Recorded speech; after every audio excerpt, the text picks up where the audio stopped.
Before I proceed, I would like to express sincere gratitude and appreciation to our host, His Excellency Sir Lee Min-tree, Prosecutor General of the Supreme People's Presidency of the Socialist Republic of Vietnam, for the hospitality and assistance extended since our arrival and throughout the conference.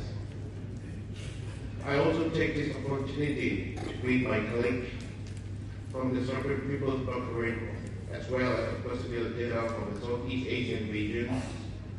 It is always a pleasure to attend this conference and regular meetings with colleagues from China and the ASEAN regions. Your Excellencies and esteemed attendees, I acknowledge the extensive scope of high-stakes crimes and transnational crimes. I intend to focus on the practice in information technology crimes, as well as electronic evidence handling and international cooperation, opening the discussion by questioning why information technology crime cannot be tolerated. Information technology crime involve acts committed with the intent to gain financial benefits or damages the reputation and privacy of victims.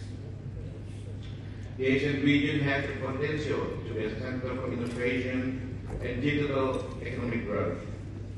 In 2022, the Internet users in the region reached 460 million, with 100 million users joining in the last 3 years.